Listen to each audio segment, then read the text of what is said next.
saan at gaano mo man tignan, hindi makatao na ang tao tumitira sa kulungan ng baboy. Kaya naman nung nalaman ito ng publiko na may magkakapatid na di mano inabandona ng kanilang mga magulang at ngayon nakatira sa isang kural, marami ang naantig at nagpuyos. Nakatira ang magkakapatid sa Ayusan Sur sa Vigan City, sina John Mark at Jodimar Del Rosario, 17 at 15 anyos. Sa 5 kulungan ng baboy na narito, ang isa ang nagsisilbi nila kwarto. Hindi po kayo makatulog dahil maingay po yung mga baboy. Maya-maya pa, nagsidatingan galing sa eskwela ang 3 pa nilang mga kapatid, sina Joanna May, Jaira at William, 14, 8 at 7 years old. Ang labas ng kulungan ang nagsisilbi nilang kusina. Ang mga lalaki ang naghanda ng panggatong, habang ang mga babae ang nagsaing at nagluto ng ulam, sinabawang malunggay na may sardinas. Minsan po, pag wala si kuya, kami po yung nagluluto. Pero pag pumapasok po kami sa eskwela, sila po yung nagluluto. Hindi nila alintana ang masangsang na amoy ng mga baboy. Hindi ba kayo nababakuan pag kumakain kayo? Di na po, kasi po sanay na po kami na kumakain na naamoy yung baho ng baboy.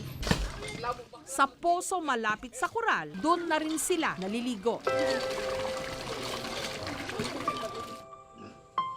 Nito lang Biyernes, nawala ng kuryente ang kanilang lugar, kaya ang magkakapatid nagtiis sa init at lamok. Ang tangi lang nilang liwanag mula sa iisang kandila. Napupuyat na din po dahil sa hindi sila makatulog. Mainit din. Hindi madaling matulog, lalo't malimit umaatungal ang mga biik. Pero lahat ng ito, kanilang tinitiis. Hindi po kayo makatulog dahil maingay po yung mga baboy.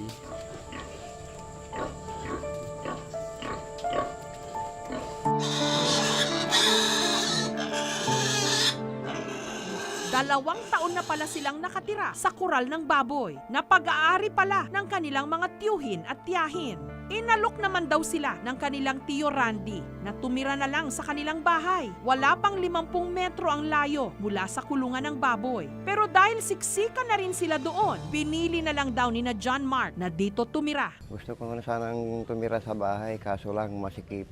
Ilan po ba kayo doon sa bahay niyo? 6, ma'am. Maliit lang. Kaya hindi naman kasya. Kaya dito sila nag-decide na tumira. Ang kalbaryo ng magkakapatid nagsimula raw nung nagkawatak-watak ang kanilang pamilya. Taong 2004, nakulong ang kanilang ama sa kasong homicide. Lumaya ito noong 2012 pero dahil umiwas na sa kanyang mga naagrabyado, nagpakalayo-layo hanggang nakapag-asawa ng iba.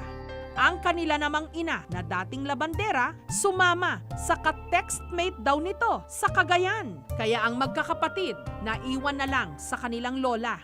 Hiningan mo ba siya ng paliwanag? Yes ma'am, humingi rin ako. Bakit mo kami iniwan ng parang walang anuman man lang, sabi ko. Ang sagot niya, yung hayaan ko na lang daw sila ma'am na walang makain. Hayaan ko na daw silang mamatay. Siyempre, alangan naman, kapatid ko ma'am, alangan naman na pinapanood ko dyan na naghihirap. Maayos naman daw ang trato sa kanila nung una, pero nag-iba raw ang ihip ng hangin nung minsang pagbintangan silang nagnakaw ng pagkain. Meron kasi yung mga bagay na nawawala sa bahay niya ma'am. Gaya ng mga pagkain niya, yung mga gamit niya. Pero nakikita naman ng mga kapitbahay yung kumukuha, pero pag sinusumbong, ay parang pinipilit pa rin niya nasa amin. Kaya napilitan ng mga bata na umalis sa poder ng kanilang lola. Nakiusap daw sila sa kanilang tiyo Randy na siya na lang ang kumupkup sa kanila. Pinagawan daw sila nito ng barong-barong. Ino-offer ko doon sila sa kubo na tumira para hindi maamoy yung baboy. Butas-butas yung kubo. Pag umulan, babalik naman sila sa babuyan na matulog. Pero nasira ito nung bagyo, kaya napilitan na lang silang sumilong muna sa kulungan ng baboy. Para maitaguyod ang kanilang mga sarili. Si John Mark at Jody Mar sumasideline sa construction. Siyempre ma'am, pag sumuko ako para ko na rin pinatay yung mga kapatid ko. Kasi ma'am, pag di ako nagtrabaho, wala kaming kakaniinin pare-pareho ma'am. Ang kinikita nilang magkapatid, pinagsasama man nila para sa kanilang mga pangangailangan, hindi pa rin talaga sasapat. Minsan po may kinukontrata kaming bahay at kalsada.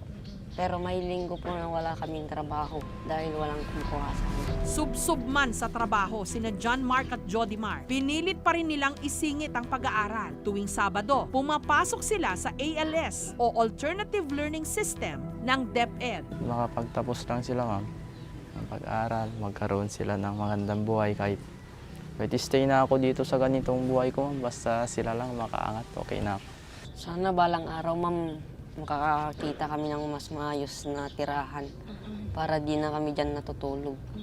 Nung una, sina John Mar at Jody Mar lang daw ang umalis sa kanilang lola. Pero kalaunan, sumunod sa kanila ang tatlo pa nilang mga kapatid na sina Joanna May, Jaira at William.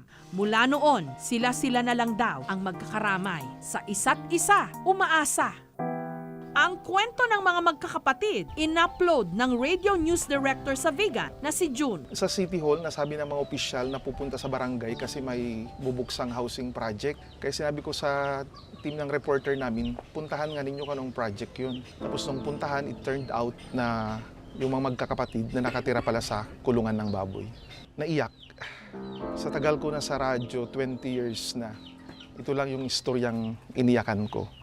May paliwanag naman ang lola ng magkakapatid. Hindi naman ako nagagalit noon. Sila lang ang nag-umpisa yan. Kwento niyo po sa naman, bakit po?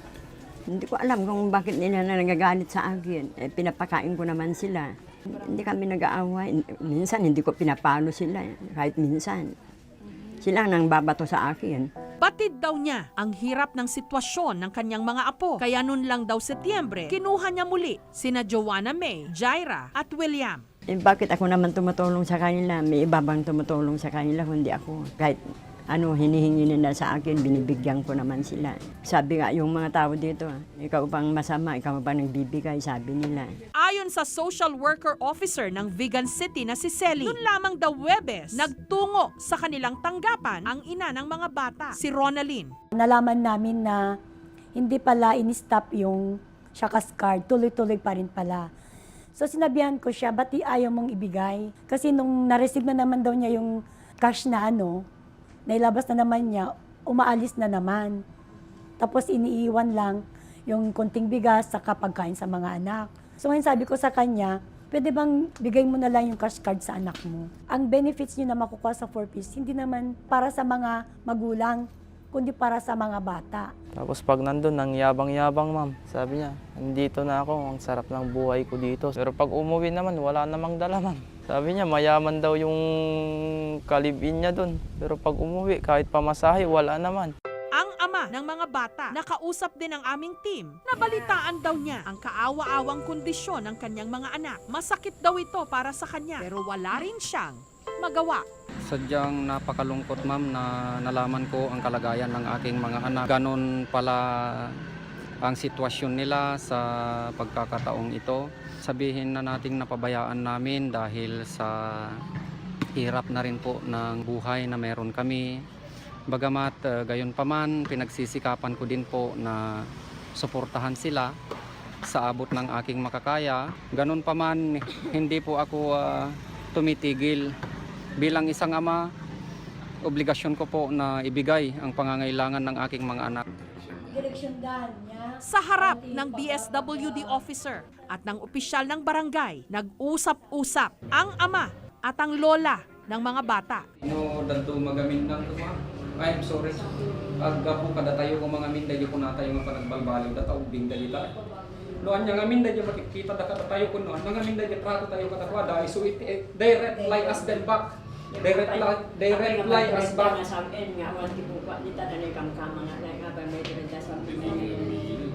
Dahil garot tinagdakkel na sa lutsod nang Nagkubing da kita, may tulod da ka na sumbatan itikas dyan. So taptaka di mabalin, nakita mo sitwasyon da, ket sabi ko mata, dito kiti tiyan ko nga, Magbalbalo tayo kanya, panakitulog tayo kinyadan. Binisita rin ni Mario ang kanyang mga anak. Nangako siyang mas madalas niya silang dadalawin at magpapadala rin ng pera. Bisitahin ko na po sila ng madalas. Samantala, matapos mag-viral ang post tungkol sa magkakapatid na ito, dumagsa ang tulong. May nagpadala ng groceries, mga damit at ilan pang mga pangangailangan. Tinulungan kami ng radio station. Marami na pong dumating na tulong, ma'am. Kaya ito po yung mga tulong, mga damit, bigas, mga pagkain, iba pang mga pangangailangan namin, ma'am.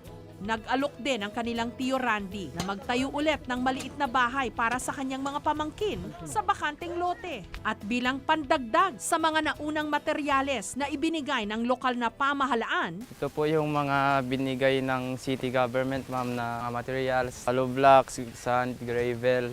tunay ngang kapag ang mga magulang hindi na magkasundo at magpasyang maghiwalay, ang kanilang mga anak ang nasasakripisyo. Gayunman, kahanga-hanga ang katatagan ng mga batang ito sa murang edad pa lang. Kinakaya na nilang tumayo sa sarili nilang mga paa.